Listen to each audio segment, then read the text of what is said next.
نکلا نہیں پد یاترا کی طور سے، اور یہ مالیگاؤں شہر ایک تاریخ میں اپنا نام لکھا رہا ہے، اور وہ سارے تاریخ کے آپ جتنے لوگ جا رہے ہیں وہ سب حقدار بن رہے ہیں، اور اس ارادے کے ساتھ آگے بڑھ رہے ہیں کہ یا تو ہمیں ہمارا حق ملے گا اور یا تو حق میں ٹال مٹول کے بعد آپ پڑھ رہے ہیں۔ اور یہ شہیدوں کی یادگار اس تاریخی واقعے زیادہ بڑھ چڑھ کر حصہ لیا تھا۔ آج جبکہ مسلمان اس بات کا احساس کر رہے ہیں کہ انہیں دوبارہ پسماندگی کی غلامی میں اور اس کو ان کے آگے جھکنے کے اوپر مجبور کر دیا۔ عزم و ہمت ہی تھی جس نے مجدد الفسانی کو اکبر جیسے بادشاہ کے اوپر غلبہ عطا کیا۔ عزم و ہمت ہی کا کرشمہ تھا جس نے مالک ابن انس اور احمد ابن حنبل رحمۃ اللہ علیہ جیسے انسانوں کو کے سامنے کہ جن لوگوں کے اندر بھی عزم و ہمت کی طاقت پیدا ہوتی ہے وہ اپنے راستے کی ٹھوکر اور رکاوٹ کو ہٹاتے ہوئے اپنی منزل مقصود تک پہنچا کرتے ہیں۔ اولو الازمان دانشمند جب کرنے پہ آتے ہیں، اولو الازمان دانشمند جب کرنے پہ آتے ہیں، دریا پاٹتے ہیں، کوہ سے دریا بہاتے ہیں۔ آپ جوان اور باحوصلہ اور غیور اور مسلمانوں کا درد رکھنے والے نوجوان پیدل مارچ کے لیے جا رہے ہیں، اس لیے نہیں کہ ان کو پیسے ملیں، اس لیے نہیں کہ ان کے سیاسی مفادات ہیں، اس لیے نہیں کہ وہ تھوڑی سی جاہ و شہرت حاصل کرنا چاہتے ہیں، اس لیے تاکہ ان کے غربت سے دبے کچلے مسلمان بھائیوں کو سہارا ملے، ان کو حوصلہ ملے اور وہ اس ملک میں باعزت طریقے سے جی سکیں۔ آپ جا رہے ہیں، ہو سکتا ہے کہ پیدل چلتے چلتے آپ کے پیروں کے اندر چھالے پڑ جائیں، لیکن میں آپ کو یقین دلاتا ہوں کہ آپ کے قدموں کے وہ چھالے لاکھوں مسلمانوں کے زخموں کا مرہم ہوں گے، لاکھوں مسلمانوں کے دکھوں کا علاج ہوں گے۔ ہو سکتا ہے کہ پریشانی کی وجہ سے آپ کی بہت ساری غریب بیوہ بےکس اور مجبور بہنوں کی حسرت کی آنکھ بجھانے کا ذریعہ ہوں گے، جو اپنے گھروں کے اندر بیٹھی ہوئی ہیں اور غربت افلاس سے مجبور ہیں۔ آپ کی تھوڑی سی قربانی تاریخ کو بدلنے کا کام کرے گی، اور آپ یقین مانیے گا ریزرویشن ملے یا نہ ملے، ہمیں ہمارے مقصد میں کامیابی ملے یا نہ ملے، یہ دوسرے نمبر کی بات ہے۔ میں اس آسمان کے نیچے اور اس زمین کے اوپر اللہ کے ایک حقیر بندہ ہونے کی حیثیت سے گواہی دیتا ہوں کہ مسلمانوں کے دکھ درد میں اٹھایا گیا یہ قدم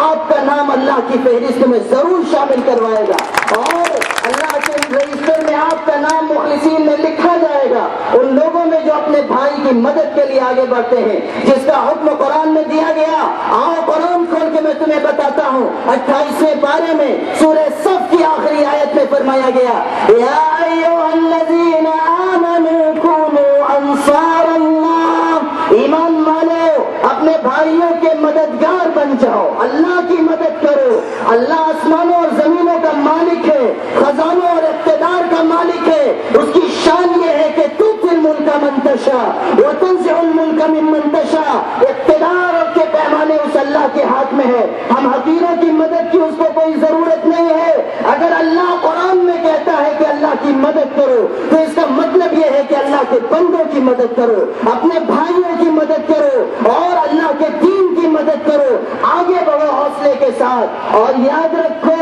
کہ خلوص سے اٹھایا جانے والا قدم اللہ کی مدد اس کے ساتھ ہوا کرتی ہے۔ آج شہر کے لوگ، کچھ لوگ، بہت تھوڑے لوگ جو موم کے بنے ہوئے اور نزاکت کے پیکر میں ڈھلے ہوئے ہیں، وہ یہ سمجھاتے ہیں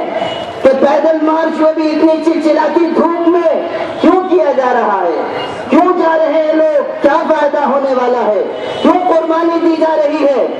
آپ ایسے تمام لوگوں سے کہیے، اور میں بھی برملا ان سے کہنا چاہتا ہوں کہ یہ لوگ قربانی دینے اس لیے جا رہے ہیں، یہ اپنے پیروں میں آبلے پڑوانے اس لیے جا رہے ہیں کہ قربانی نبیوں کی سنت ہے، ولیوں کی سنت ہے، صوفیوں اور عالموں کی سنت ہے، تابعین کی سنت ہے، یہ مجدد الفسانی کی سنت ہے، یہ خواجہ خواجگاہ خواجہ معین الدین چشتی اجمیری کی سنت ہے، اور سب سے زیادہ آگے بڑھ کر یہ سنت ہے شمس الضحیٰ بدر الدجا خیر الورا دانائے سبل مولائے کل ختم الرسل محمد الرسول اللہ صلی اللہ علیہ وسلم کی، کہ خدا کے بعد جن سے زیادہ پاکیزہ وجود اس زمین کے اوپر پیدا نہیں کیا گیا، اور جن کا ہمسر اور جن سے اعلیٰ و برتر اس روئے زمین کے اوپر پیدا نہیں کیا گیا، میرے مصطفیٰ کا ہمسر نہ ہوا، نہ ہے، نہ ہوگا۔ میرے مصطفیٰ کا ہمسر نہ ہوا نہ ہے نہ ہوگا، کوئی اور ان سے بہتر نہ ہوا نہ ہے نہ ہوگا۔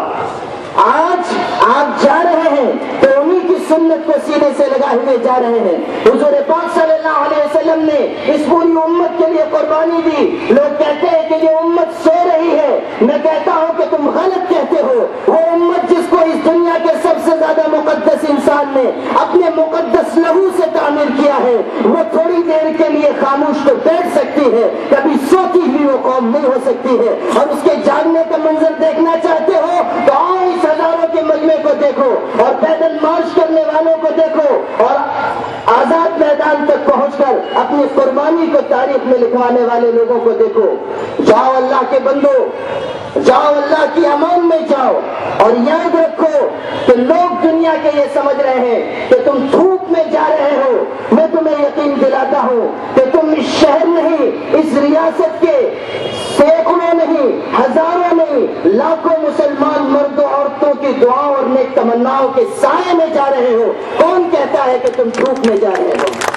آج وہ ماں کے آگے آج کے مقدس دن میں اٹھے ہوئے ہیں، جن کی آنکھوں سے دو آنسو ٹپک رہے ہیں کہ میرا بیٹا جا رہا ہے مسلمانوں کے حق کے لیے، خدایا اس کو کامیاب کرنا۔ میں قسم کھا کے کہنے کے لیے تیار ہوں کہ مظلوم ماں کے یہ دو آنسو حکومت کو اپنے سیلاب میں بہا لے جانے کے لیے بہت کافی ہیں۔ آپ عزم و ہمت اور ارادے کے ساتھ جائیے، خلوص کے ساتھ جائیے، مفادات کو اپنے سینے سے نکال دیجئے، اور یاد رکھیے گا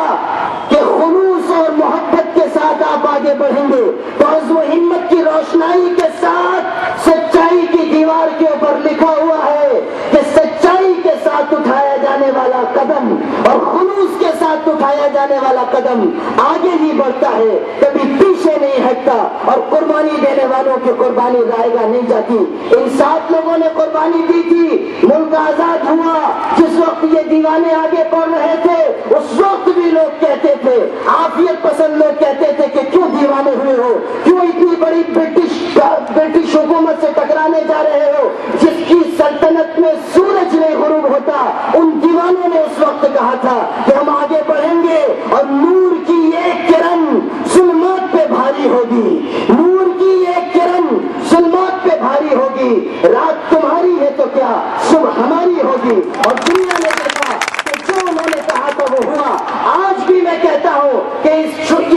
یہ مارچ ملک کے لحاظ سے چاہے چھوٹا ہو، مسلمانوں کی تعداد کے لحاظ سے چاہے چھوٹا ہو، لیکن یہ اپنا اثر دکھلا کے رہے گا، اور اگر ہماری زندگی باقی ہے تو ہم وہ دن دیکھنے کے لیے زندہ رہیں گے کہ جب اس ملک میں مسلمانوں کو ان کا حق اور ریزرویشن دیا جائے گا، اور اگر ریزرویشن نہیں دیا گیا تو سرکاروں کا تختہ پلٹ دیا جائے گا۔ میرے عزیز بھائیوں، آپ جائیے اور اس کسی کے سامنے نہ آئے۔ آپ کی چھوٹی سی لغزش اس تحریک کو نقصان پہنچائے گی۔ آپ مومنوں کی طرح جائیے، آپ مخلصوں کی طرح جائیے، آپ دیانتداروں کی طرح جائیے، تاکہ دنیا کے لوگ آپ کو دیکھ کر یہ سمجھے کہ مسلمان کیا ہوتا ہے اور مسلمان کا کردار کیا ہوتا ہے۔ اور آزاد میدان اور بمبئی پہنچ کر جا کر سیاسی لیڈران کو اور فرقہ پرست لوگ جو ریزرویشن کی مخالفت کرتے ہیں ان کو بھی، اور جو لوگ ارباب اقتدار ہیں ان کو بھی یہ بتا دو کہ توحید کی امانت سینوں میں ہے ہمارے، توحید کی امانت سینوں میں ہے ہمارے، آسان نہیں مٹانا نام و نشاں ہمارا، باطل سے دبنے والے